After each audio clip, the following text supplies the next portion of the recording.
Yes, yes. Welcome in. It's Balloon Party, 101 ESPN and YouTube. Thank you to the Air Alliance team for their studio camera sponsorship. Let me go to the Balloon Party YouTube chat and see what's doing. And thank you to Mugget S. Burkhardt, Alton Toyota for sponsoring the program. Thank you to Angry Beaver for sponsoring the Little Piddles Friday six-shooter. Gabe DeArmond, thank you to James Carlton for sponsoring him. He's coming up at 10:15. Can't wait. Jackson, the Colonel, texted me yesterday to point out that a thread that he had written about Ryan Wingo had turned into a TMA thread, and then what I would describe as unfortunate attacks on, well, all of us. Right. Yeah, but certainly. You were described as a pale, prepubescent producer. Luckily, pale wasn't included. But the prepubescent in our audience has added the pale on as another adjective. Watch the spin zone I'm about to do here. Watch the spin cycle. B button, B button. Prepubescent means I'm looking young. That's what I told you. And which means also, because if you're a man with a little bit of a receding hairline, maybe some crown issues, and you're being called prepubescent, how many prepubescent people do you know who have thinning crowns and receding hairlines? Wow, what an odd flex, but I'm going to stand by you. So I'll take it as a positive. Yep. I'll take it as a positive. It's better than being called like the young geriatric or something. What a paradox. Indeed. Yeah. So we're here. You want a piece of us? Well, you can get it at 314-399-9646. Jackson, Blues and Flames, how do you do? A little 3-0 victory for your St. Louis Blues. Wow, I feel like you're in the mode of breaking down this Jim Dandy in Alberta? No. You're not? Well, Tim. Uh-oh. Ladies and gentlemen, I sense an unfortunate reveal. I will always be honest with the listeners. When I do watch the Blues, and if I'm going to be honest when I do watch the Blues, I have to be honest when I don't. And last night was an example of me not doing my job, and I did not watch the Blues game last night. What happened? I really wanted to watch the Bucks and Sixers. I really wanted to see how Giannis and Dame work together. Dame and I was, time, game winner? honestly, Spoiler alert. handsomely rewarded. It was an outstanding basketball game, and what time did that start? that started at 6:30. Yeah, Well, you had 6:30. plenty of time to catch a little bit of the note. As soon as the game ended, Dame time with a big old bucket closed it out. And I love Dame so much. I don't like the Bucks, but I love Dame. And once it concluded, I retired to my chambers. Wow. I was tired. You know, The Blues played their most complete game of this young season. Fine, sir. more complete than the Penguin game? Yeah, I think so. Okay. Well, listen, hockey novice over here. No, I understand. And on top of that, you didn't watch the game anyway. Right. So I could tell you it was a disaster, but they won 3-0. But I think it was. It's an odd thing because 2 of their last 4 games have been really ugly, and then 2 of their last 4 games have been really good. Who is this 2023-2024 Blue Note? Well, Tim, I have a question just like that for the Angry Beaver Little Piddles Friday six-shooter. Yeah. I mean, peek behind the curtain. We don't speak about what we're going to talk about before the show starts. And that's just part of our show prep process. Right. It actually works best for us. So that was not planned, but it does work. The Blues top of the Flames last night with a great performance all around. While a small sample size is all we have, at what point in the season do you think we will know what this team is all about? And do you think the 2019 turnaround changes the mindset and how this team operates throughout the season?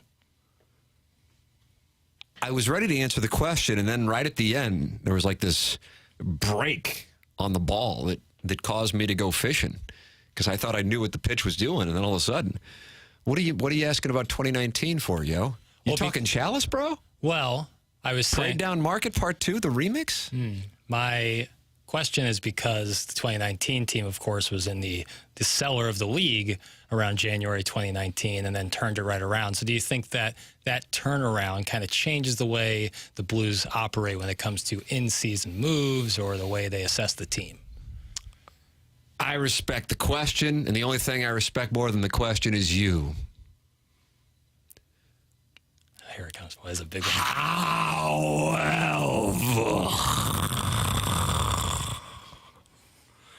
I don't know, even the biggest of Blues fans is thinking Chalice for this team. No. I don't. When I ask the question, I don't mean Chalice. I just mean the ability to turn things around seemingly out of nowhere. Okay, I understand. I think, and I'm in this case, I'm sincerely not trying to be a smart ass, but the problem is it's in my DNA. I don't know, man. It's so odd because, I mean, as I think I said last Friday, after going to the game with my wife and son and walking out of the building and saying, boy, that's not a good hockey team. And then I'm watching the Penguins and going, look at these boys. Yeah. And then I'm watching the Jets game and go, oh, boy, not a good hockey team. And then I'm watching the Flames and go, look at these boys. It's like they don't play a C game. They play an A or an F game. And, you know, the old 11-7, how do you do last night? Howdy doody? Yeah. Nice. The old 11-7, how do you do? 11-7. Like November 7th? 1991, Magic Johnson's announcement. Oh, really? Yeah. Wow. Nice show prep ass. Right. 11 forwards, 7 defensemen. Got it. The lineup change. What did you think of the Kevin Hayes? So I did watch the extended highlights of last night, so I have some idea of what happened. I have a general question about hockey. Up. Jake Neighbors returning. Yeah. So I have Neighbors is actually in this question I kind of have. Wow. Okay. All right. But Here we go. Take this, pale pubescent producer haters. Yeah, there it is. And it's just a general hockey question, and I'm legitimately curious on this. So Nick Leddy ripped a shot. He did. Damn near the blue line. And like someone like grazed it and it went in and they get the goal and he doesn't. I think that the puck grazed the Flames defenseman. Okay. Had it been redirected by a blue, the blue gets the goal. Okay. But since it goes off the Flames defenseman, Leddy gets the goal. Okay, I thought someone on the Blues deflected it, and that's why. I thought. I mean, hey, maybe I'm wrong. Maybe you're schooling me on the game that you didn't get a chance to watch. No, I don't mean to do anything of the sort. No. It's possible. In general. Just watching it, I'm like, oh, that went off. Okay. Yeah, maybe it did. Leddy did all it seems like, obviously deflecting a puck is scary. Deflecting a puck's a big, that's a monster part of the game in the NHL. Right, and I get that. I just feel like they should get the assist and the person who ripped the shot should get the goal. You know, Jeremy Rutherford's out in the hallway if you want to bring him in and talk rule changes. If he's willing to come in, I'll... JR, get on in here. I'm doing the signal where you pat on your arm. Okay, and Torchenko was right out front. I saw there was two And it came off a pass from Hayes. Okay. I mean, those boys were skating around. You know, while it wasn't a big night, once again, Cairo on the breakaway couldn't break through. But they held the top line of the Flames in check. And I know the Flames might not necessarily be a Chalice contender themselves, but, you know, you can have an effective top line even if they don't do much themselves offensively because you got great production from much of the rest of the team. So how do you do? I know you don't know because you know how Dame Time did. He was outstanding. It doesn't matter what gym he's in. He's going to shoot that rock. You see what's going on. Best email of the month, #WeAreJosh. What does that mean? Might be in the wrong text inbox there. We use similar software. Yeah. If I see a compliment, I'm like, what is this? I have somebody else's. Guys, this is pretty much the same team as last year. They're going to look great. They're going to look awful. When it all comes out, they're going to be 500, maybe a little below 500. They just don't have the players to do what they did in 2019. That's from the 618. Yeah, I wasn't saying that they do. Obviously, the bones are way different. That's the part that kind of threw me off. I'm like, okay, this is a fastball, and then all of a sudden it just dipped out of the zone. Yeah, I totally understand that because you don't have Ryan O'Reilly, you don't have Vladimir Tarasenko. The bones are clearly different. I was just saying, like, the way that they turned it around, that could be a possibility to a smaller extent with this club. I just don't think it's Chalice. But hey, January 2019, you probably didn't think the same thing either. When a player throws up an alley-oop and it gets tipped and the guy throwing up the oop doesn't get the points, asshat. Yeah, you know, that's a fair point, but the intention of an alley-oop is a pass. It's not a shot, whereas the person shooting the puck is intending to shoot the puck. That's right. But realizing the traffic in front of the net can lead to either it going off of the opponent or one of your forwards who's positioned. You know who made a hell of a career out of that? Brett Hull. Insert hockey player here. Well, Walter Kachuk. Okay. All right. Big body in the front of the net. Yeah. How do you do, Walter? Try to move Walter out of the way. No, listen, trust me, I am not casting aspersions on people who stand in front of the puck and take those shots and try to deflect them. That you would never catch me doing that. The shot is they're trying to shoot it, whereas now they're passing it. That's correct. Yeah. Lorenzo Charles. Indeed. 1983. 1983. Jim Valvano. Ah, yeah. Wolfpack. Thank you. Eli Drinkwitz after Arkansas. That's correct. Now 6 wins. All right. Speaking of Missouri and Eli Drinkwitz, the Colonel, Gabriel DeArmond, is going to join us coming up in the next segment. Jackson, we are 8 days away from going between the hedges, but that momentum Missouri fans felt, did it come to a bit of a halt psychologically with the Ryan Wingo news? You know what you do? Watch this. I think we'll reconcile it by winning. Yeah, a little speed bump. Nothing more than a speed bump. I think we'll reconcile it by winning. Nothing more than a speed bump, baby. Colonel's going to join us in the next segment. We'll take your questions and comments for the Colonel at 314-399-9646. The people in the YouTube chat know I am one of them. You are.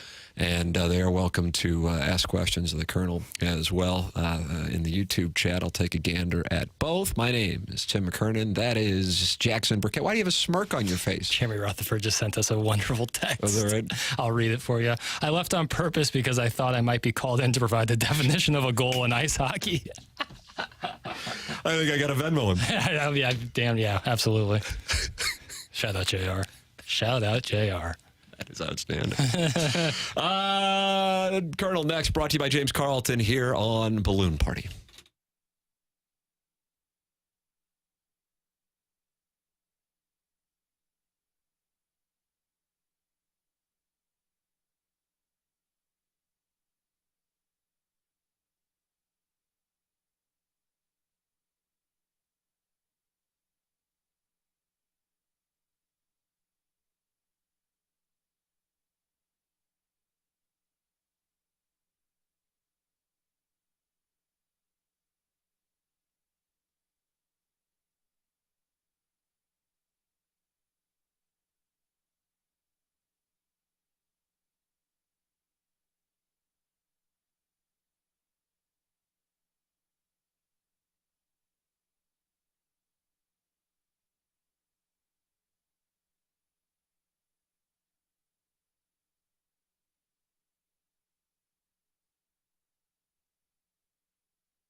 Welcome back.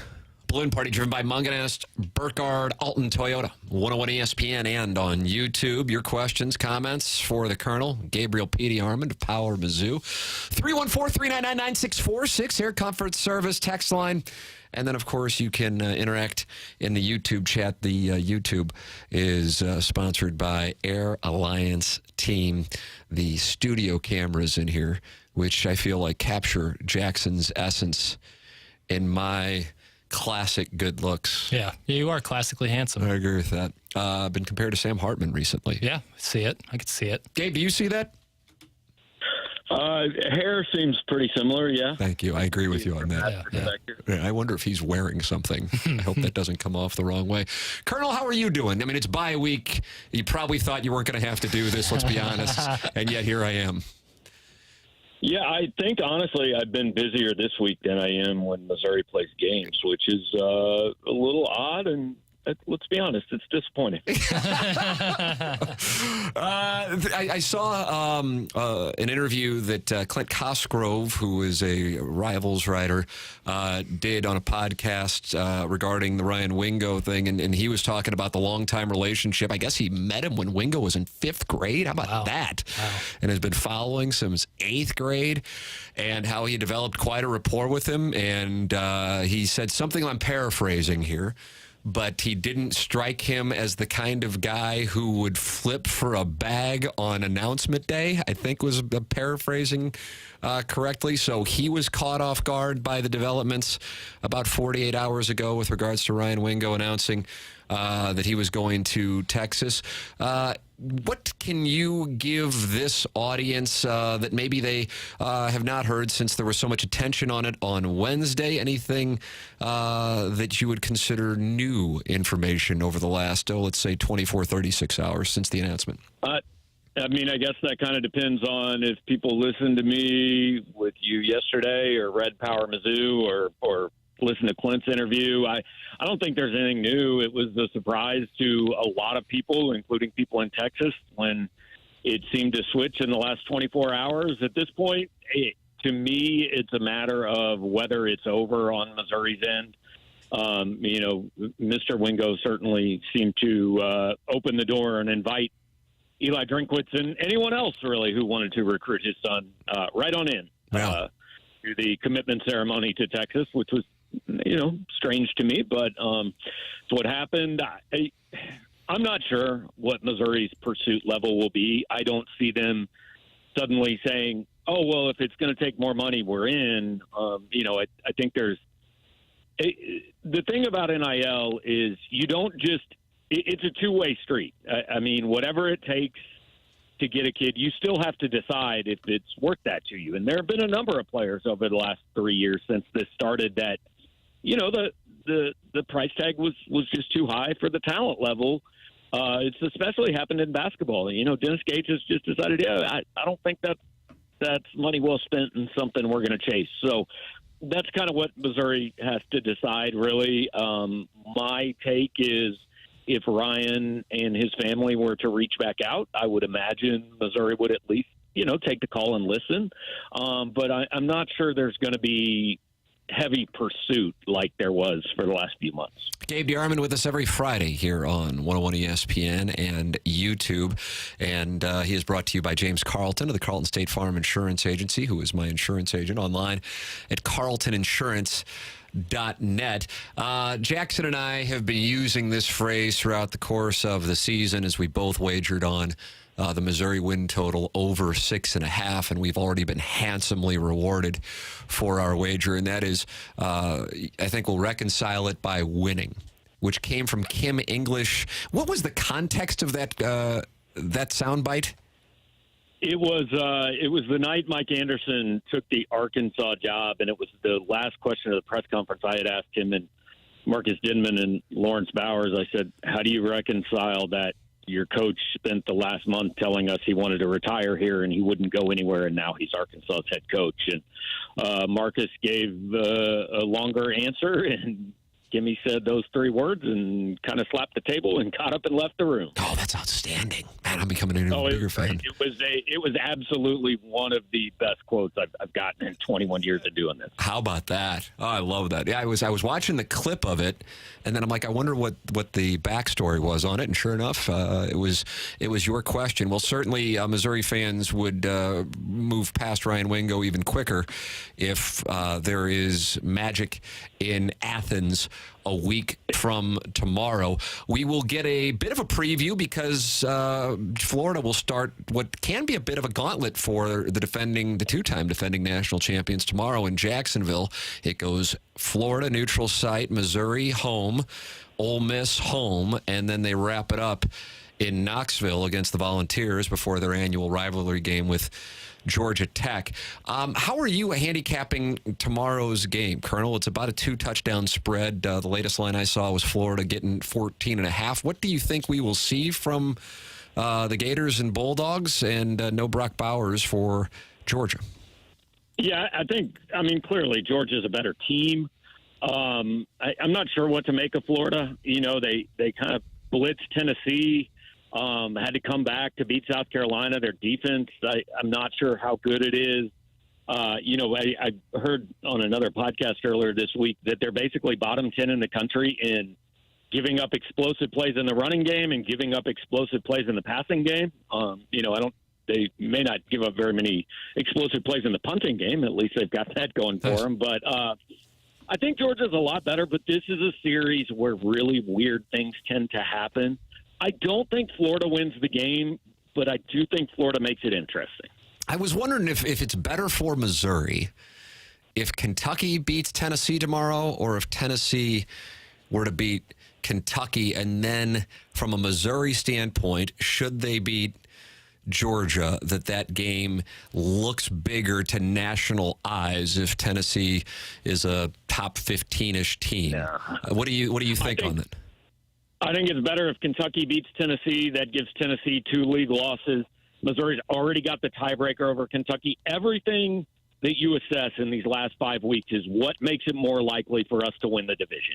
And Kentucky beating Tennessee makes that more likely. Kentucky's still got, I don't know exactly what Kentucky's schedule is. They got to play Roll Tide. They got Roll Tide coming in Lexington. Okay. I was going to say, I feel like they've still got a pretty tough game left. So, Missouri's got the tiebreaker on them. The goal should be to play in Atlanta, and I think Kentucky winning that game makes that more likely. I just have a hard time if Missouri were to. The only way they get in the playoff is to run the table, right? And of course, I have a hard time seeing a situation where they have gone in the last 5 weeks of the season, beat Georgia, beat Kentucky, beat Tennessee, beat Arkansas, beat the West champ, and people go, yeah, but Tennessee wasn't really ranked that high. And, I think if they do that, they will have a very good chance of getting in. And so that's the goal. And again, for Missouri, it's, hey, just win your games and you're in. Like, you control it. That obviously changes if you don't win next weekend. We gave our upset picks last week. You kept your eye on the Volunteers, who were leading at the half. Yeah, it looked good for 30 minutes, didn't it? That's right, and then things didn't quite work out in the second half. Josh Heupel didn't decide to make a comment on the officiating when asked, and then I was on War Eagle against Ole Miss and did not get that one. They lost by 7, which means they didn't cover by a half point. Is there a game this week, whether it be SEC or otherwise, where you have a team on upset alert? I've got one for you, so I'm anxious to see if you got one. Okay, I've got one. Nice. And I want to start by saying I don't think this team wins the game, but I think it's possible, and I think it might be a pretty good game. Rock Chalk. The Kansas Jayhawks. Oh, he's going Rock Chalk, Jackson. Jackson's mad as a hornet right now. Yeah. I don't think Kansas is going to beat them, but they're at home. This is obviously would be huge for KU. I think they're a good team. Like, they can put up points even with the backup quarterback. I'm interested. I'm watching. Is that all right, Jackson? Fine by me. I don't know. Oklahoma's pretty good. Oklahoma was 2 yards away from overtime against UCF last week, and UCF's not good. Yeah. Yeah, you're not wrong, Gabe. No, You've never been wrong in my book, Gabe. Nice. I rarely am. Yeah, Yeah. there you go. Gabe, I'm going with the Wisconsin Badgers against Ohio State Saturday night in Madison, Wisconsin. How do you do? You going 4-3 Badgers on two safeties or what? There'll be a field goal and then two safeties. It'll be a Jim Dandy of a 4-3 in Madison. Yeah, the Big Ten West, quite an operation. It's difficult to imagine an entire division that can't play offense. Like Iowa's not even the worst offensive team in the division. It is phenomenal. I mean, what a weird deal. I guess they want to make sure that Penn State, Michigan, and Ohio State play each other every year, so they keep them on that side. But then they got this whole other thing. Yeah, West Wisconsin's good. I mean, how depressing would it be to be a fan of any team in that division? Because, like, at least if you're a fan of a bad team in most divisions or a boring team in most divisions, at least you go, hey, well, this team's coming in and they're fun to watch. Every game in that division is awful to watch. Like, I can't imagine investing 3.5 hours of my life in 13-9 every single. Yeah, the old Minnesota-Iowa game last week, Jackson. Controversial with the punt return. That's about as exciting as it gets in the Big Ten West. Yeah. Illinois had a nice lead on those Badgers, and then Luke Fickell carrying the momentum in to shock the world in Ohio State and throw this college football playoff into a tailspin tomorrow night in Madison. Jump around. I mean, Timmy, you and I could move to absolutely anywhere we want if you just bet the under on every Big Ten West. That's not a bad idea. Jackson, maybe we should do that. What was it, 32.5 last week? It was 32.5. I actually sided that over-under for Iowa and Minnesota, and guess what covered? The under. You better believe it, brother. Colonel, we will allow you to get back to enjoying your bye week, which I know has been relaxing and rewarding, and you will be between the hedges next week for the Tigers and Bulldogs, 2:30 Central start on CBS. Gabe DeArmond every Friday here on 101 ESPN, brought to you by James Carlton of the Carlton State Farm Insurance Agency, online at carltoninsurance.net. Thank you, Colonel. All right, guys, enjoy the day, enjoy the YouTube comments. They're so supportive. There it is. That's the Colonel, Gabriel P. DeArmond of PowerMizzou.com, brought to you by James Carlton. Jackson, you were caught off guard by that Kansas play. Yeah, But it's good for Bazzori. No, trust me, I get it. Good for Bazzori. You know, and they are a team that is not like shaped by, like when you talk motive, they just want to like win as many games as possible because they are a team that used to be in the cellar and they're trying to prove themselves. So that any win they can take, especially against Oklahoma, they're going to. Whereas some other schools, you have to think about like motive when it comes to all this stuff. Maybe I'll parlay the Kansas money line and the Wisconsin money line. I wonder what a $100 bet would play on that. You would get paid. Think so? All right, I'll enter that in the commercial break, and I'll see what's doing. Now, on the other side of the break, the second half of Balloon Party, driven by Munganess Burkhardt, Alton Toyota, as we open up the Little Piddles Friday six-shooter presented to you by the wonderful people at Angry Beaver. This is Balloon Party on 101 ESPN and YouTube.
This is Action Jackson with a Sports Center update brought to you by Saliga Heating and Cooling. The Blues win last night 3-0 over the Calgary Flames. The Blues will be back in action tonight, taking on the Vancouver Canucks as they continue their little Western Canada jaunt. Pre-game starts at 8 p.m. and the puck drops at 9 p.m. And last night in the NBA, the Bucks defeat the 76ers 118-117. Damian Lillard with some late-game heroics in his debut, 39 points for his first game as a Milwaukee Buck. That was another Sports Center update brought to you by Saliga Heating and Cooling, independent American Standard heating and air conditioning dealer.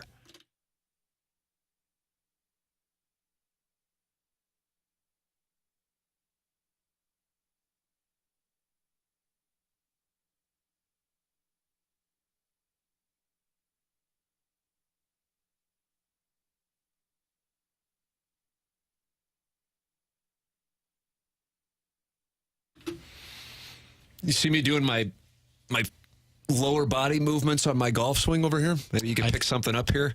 It's like Justin Thomas springing off the ground. That's how I get that distance. Because people are like, you're such a tiny little boy. How do you hit it so far?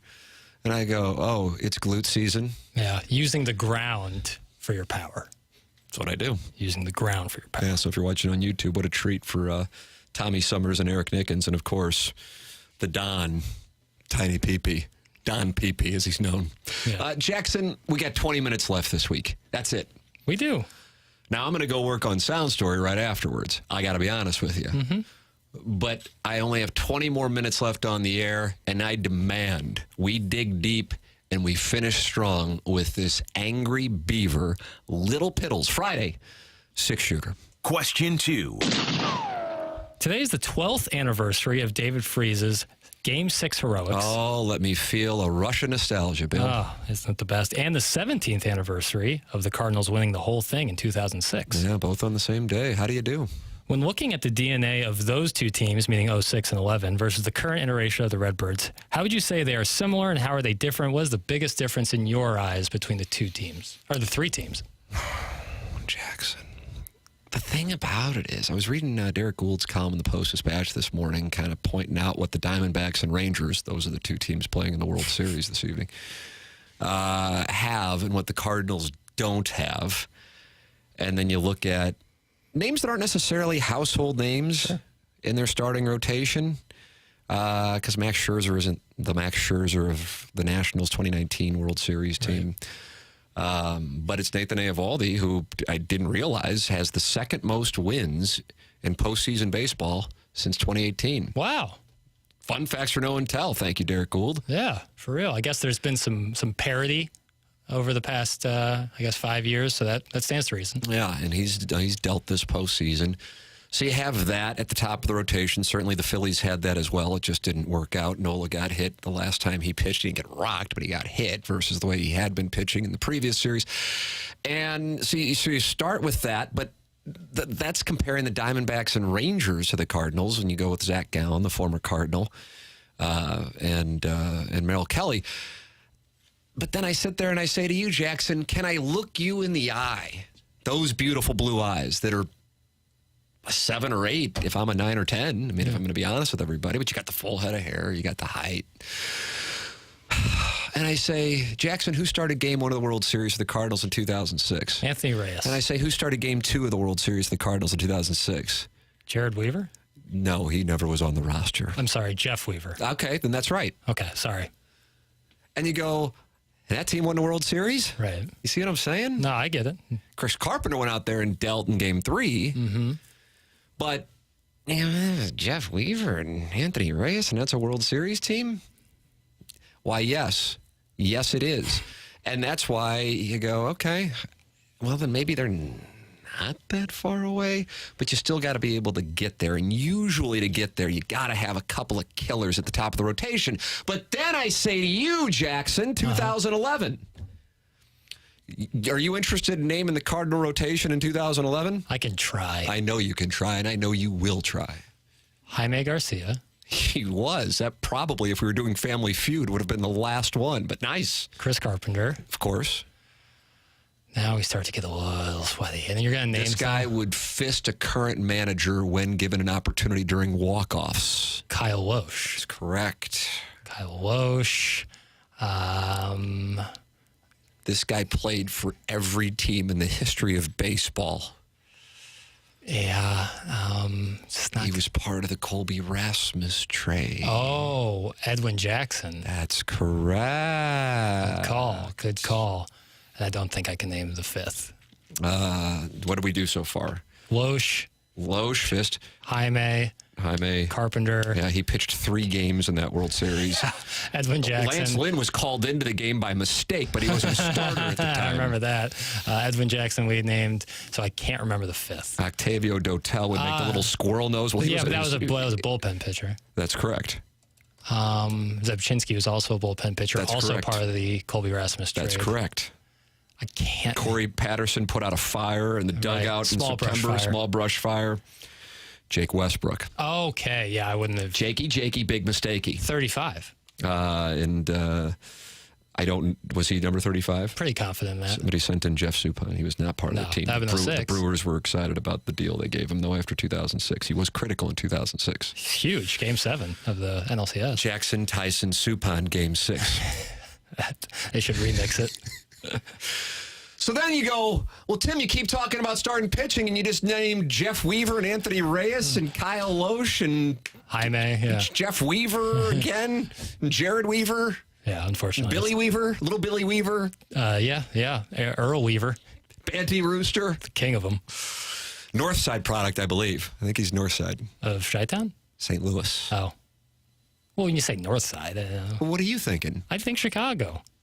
Northside, Southside. Where are we doing this? Where are we doing this show? This show is being broadcasted across the St. Louis metropolitan area. You're damn right it is. And with the courtesy of Dobbs Tire and Auto Centers, it's being podcast all over the world. That's right.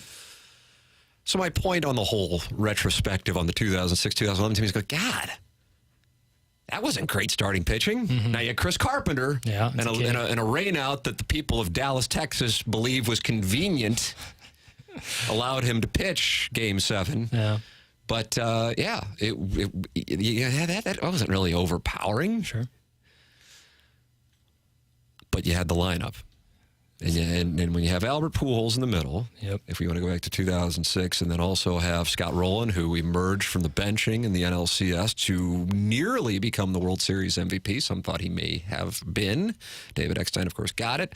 And Jim Edmonds, well, then you got that right in the middle. And then in 2011, you had Pujols, Berkman, Matt the Bat, and, of course, the MVP, who went on an October heater for the ages in D. Freeze.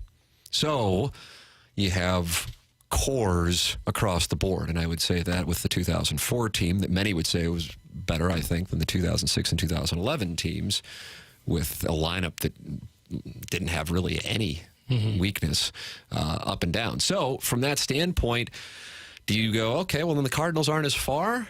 Yeah, I mean, they got, neither of Arenado or Goldie or Albert, but they're both MVP level players. And one of the things Derek pointed out is the young stars in Texas and Arizona, not necessarily household names. I think one's about to become the Rookie of the Year.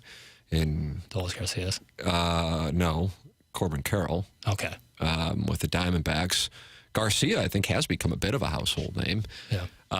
Certainly here. So maybe you can have that with Jordan Walker or Mason Wynn next year. Yeah. Hell, I don't know. Yeah. I don't want to see a repeat of this past year. From my standpoint, 5 days after the World Series, let's get it on. Yeah. Because that's when it goes Showtime. down. Here we go. Let's see what's going to happen. It's going to be quite a moment. And will the Philadelphia Phillies now be even more aggressive than they would have been had they won the World Series? You know what I mean? I think it's almost, it's like we kind of handicap Georgia and Florida. It might be better for Missouri if Georgia wins big. Yeah, no, I get you. So now that the Phillies are going, God, we're a win away from the World Series back-to-back years. We were 2 wins away from a world championship. We can't let Aaron Nola go. He loves pitching here, and they got a real thing going. Let's make sure we keep them. Yeah, no, I would totally. It's almost better if they win. It's like, all right, we've got to the mountaintop now. Yeah. We can kind of relax. That's what I'm saying. So when you think through it that way, I don't know what the play is going to be. I still think there's going to be a trade and a free agent acquisition. That's my parlay play for you. We'll take a break, come back with a final segment of Bloom Party, driven by Mung & S. Burkhardt, Alton Toyota, 101 ESPN, and YouTube.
Welcome back. Balloon Party final segment for the week. And Jackson says we're going to finish strong, so I'm just going to let him do it. Yeah, let's finish strong. Good. This is your time. Let's bring the heat. Da-na-na, da-na-na, da-na-na, da-na-na. What are we doing here? I was just kind of... Buying time. Well, I was just doing some light humming. Question 3. With Missouri on a bye this weekend, we can sit and watch games across the SEC. What do you think are the best outcomes the SEC East can have with Georgia taking on Florida and Tennessee heading to Lexington? Who in the East outside of Georgia and Missouri do you think are most likely to run the table and close out this year strong? Hold on a second. Was the question who in the SEC East outside of Missouri and Georgia are most likely to run the table? Yeah. If you had to say, Okay. What team are you buying stock in to close out the season? Well, I'm a controversial host, as you know, so I'll cross Vanderbilt off the list. Yeah. For this That was bold. question. I asked Gabe. You want a different one? I got a different one. Am I being passive aggressive? Yes, but it's intentional, so I don't know how that works. What if I tweeted right now? Gabe already asked this question. Would that be the ultimate? Or yeah. Problem is I'd retweet it and you want to talk about ham and egg, I'd really do it up. So I don't think it would. Yeah. Gabe already asked this question. Yeah, and ellipses. I've noticed that people putting 3 dots around everything. Yeah. It's so cool. You're such a badass when you do that. Wow, so it's like somebody with some ellipses got in your kitchen. Who's that? I just think it's so passive aggressive. Is that right? ... is passive aggressive, is it? When someone goes ... you get what I'm saying. It's oh my God. I got to tell you, I envy your youth. I don't envy the youth. You follow me? Yeah, that was poignant. Wow, that's who I am. Yeah, I'll take another question since we already tended to this one with Gabe. Sure. Question 4. Looking at gambling. Yes, let's do that. I've already given you. Wisconsin's going to shock the world tomorrow night in Madison. It's going to be a scene up there. Oh, yeah. Is this the point in the season where motive for season objectives come into play, and how do you factor that into your plays? Look at that throat. That was a wild noise. A little gerbil. I'd say keep an eye on a Clemson team that might be going, oh, boy. Yeah. I mean, they've had a couple, boys. North Carolina, maybe. I don't know what the hell happened. Yeah, and they have such a weak schedule to finish out. I think they're taking on Campbell this week. God almighty, that was a team. It was right in front of them. It was right in front of them. Telling you, Missouri's plus 30,000 to win the national championship. Throw a few hundred on it and get yourself $100K. How do you do? So I was thinking, if you're going to make that play, you also make the play to win the SEC, obviously. You make that play. And then I'm diversifying. Well, initially I was just throwing a Hail Mary. Now I got to throw a few bullets out there. Well, if you're going to do one, wouldn't you just throw a little taste in of winning the SEC? And because if they're going to win the national championship, Drink is going to win the Bear Bryant Award. So you throw a little taste on that, too. Wow. And if you're going to win one, I was just going to put 100 3 on a long shot, and all of a sudden I got $1,000 invested here. Yeah, but and then think about the payout up between the hedges. Think about the payout. Yeah, but I know. I mean, I'm a big P&L guy. You know that. I know. They call me Johnny P&L on the South Side. Oh, PDP&L. PDP&L.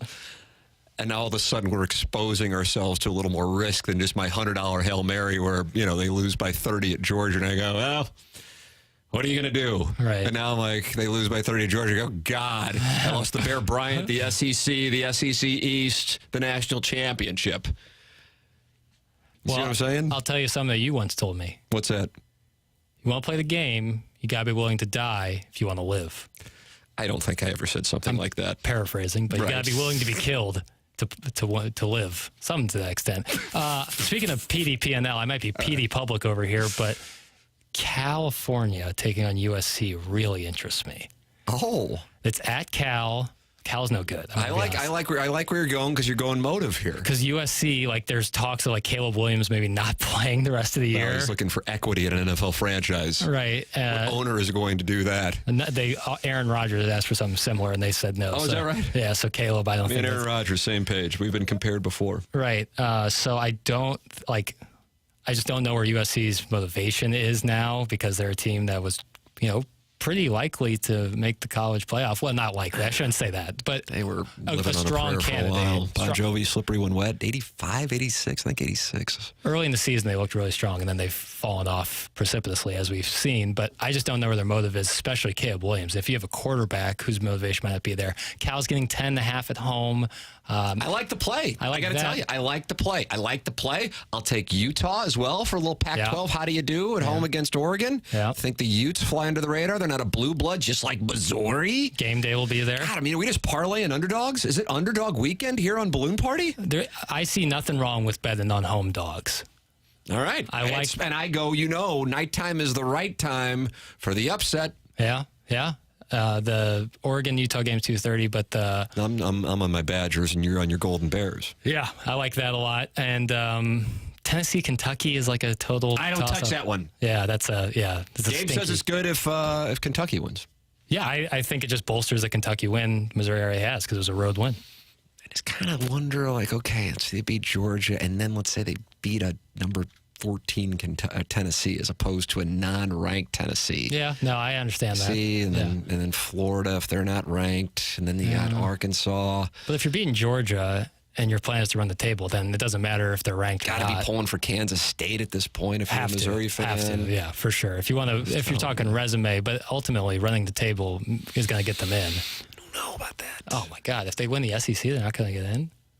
I mean, what if you have undefeated Oklahoma and undefeated Washington? Yeah. And then you got a Big Ten in there, and you got undefeated Florida State. How are you going to look those kids in the eye and keep them out of this tournament? Winning the SEC is more impressive than going undefeated in the ACC. I'm just telling you it's going to be a problem, especially if you wear yellow and white. Yeah, I understand. All right, Jackson, I think we got to go. Yep. Jackson's going to go review the Flames game film and get you ready for the Canucks here on 101 ESPN, pregame 8 p.m. tonight. For our Action Jackson, I am Tim McKernan. This has been Balloon Party, driven by Mungan S. Burkhardt, Alton Toyota on 101 ESPN and on YouTube.